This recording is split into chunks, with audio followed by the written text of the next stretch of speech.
എല്ലാവർക്കും മല്ലു ഡീറ്റൈവിൻ്റെ പുതിയൊരു വീഡിയോയിലേക്ക് സ്വാഗതം. ഏറ്റവും പുതിയ ന്യൂസ് അപ്ഡേറ്റ്സിനായി മറക്കാതെ ഈ ചാനൽ സബ്സ്ക്രൈബ് ചെയ്യുക.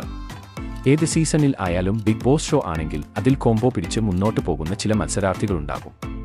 ബിഗ് ബോസ് സീസൺ 6ഉം ഇതിൽ നിന്ന് വ്യത്യസ്തമായിരുന്നില്ല. പ്രധാനമായും 2 കോംബോയാണ് സീസൺ 6ൽ ഉണ്ടായിരുന്നത്. ജാസ്മിന് ഗബ്രി കോംബോയും അർജുൻ ശ്രീതു കോംബോയും. ജാസ്മിന് ഗബ്രി കോംബോ ബിഗ് ബോസ് ഷോയ്ക്ക് അകത്തും പുറത്തും വലിയ തോതിൽ ചർച്ചാ വിഷയമാകുകയും നിരവധി വിവാദങ്ങൾ വിളിച്ചു വരുത്തുകയും ചെയ്തിരുന്നു. ഇരുവരെയും വ്യക്തിപരമായി അധിക്ഷേപിക്കുന്നതിലേക്ക് വരെ പലപ്പോഴും വിമർശനങ്ങൾ നീണ്ടു. എന്നാൽ ഇപ്പോഴും ജാസ്മിനും ഗബ്രിയും അടുത്ത സുഹൃത്തുക്കളായി മുന്നോട്ടു പോകുന്നു. അർജുൻ ശ്രീതു കോംബോയെക്കുറിച്ച് പറയുകയാണെങ്കിൽ ഒരു സൈഡിൽ കൂടെ ഏറെക്കുറെ നിശബ്ദമായി പോകുകയായിരുന്നു. എന്നാൽ കണ്ടന്റ് കൊടുക്കേണ്ട സമയത്തൊക്കെ കൃത്യമായി കണ്ടന്റ് കൊടുക്കുകയും ചെയ്തു. സീസണിലെ മുന്നോട്ടു പോക്കിൽ ഇരുവർക്കും അത് അനുഗ്രഹമായി. ബിഗ് ബോസിന് ശേഷവും തങ്ങളുടെ ബന്ധം അതുപോലെ തന്നെ നിലനിർത്തുന്ന ഇരുവരും വിവാഹത്തിലൂടെ ഒന്നിക്കണമെന്ന് ആഗ്രഹിക്കുന്ന പ്രേക്ഷകരും നിരവധിയാണ്.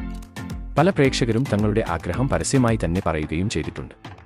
ചിലപ്പോഴൊക്കെ ഇത്തരം ചോദ്യം നേരിടേണ്ടി വന്നപ്പോൾ ഞങ്ങൾ അടുത്ത സുഹൃത്തുക്കൾ മാത്രമാണെന്നായിരുന്നു അർജുൻ്റെയും ശ്രീതുവിൻ്റെയും മറുപടി.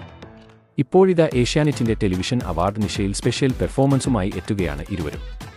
ഷാജി മാസ്റ്ററുടെ കീഴിൽ തമിഴ് മെലഡി പെർഫോമൻസാണ് ഞങ്ങൾ അവതരിപ്പിക്കുന്നതെന്നാണ് ഇരുവരും പറയുന്നത്.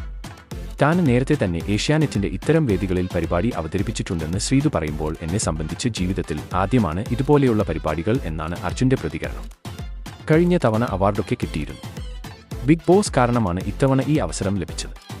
ബിഗ് ബോസിന് അകത്ത് മികച്ച പിന്തുണ എല്ലാവരും നൽകി. അതുകൊണ്ട് മാത്രമാണ് അത്രയും ദിവസം അവിടെ നിൽക്കാൻ സാധിച്ചത്. അതിന് പ്രത്യേക നന്ദി. പിന്നെ ഞങ്ങളുടെ പെർഫോമൻസ് എല്ലാവരും കാണണമെന്നും ശ്രീതു പറയുന്നു. അപ്പോൾ ഇതുപോലത്തെ കൂടുതൽ ന്യൂസ് അപ്ഡേറ്റ്സിനായി ഈ ചാനൽ മറക്കാതെ സബ്സ്ക്രൈബ് ചെയ്യുക.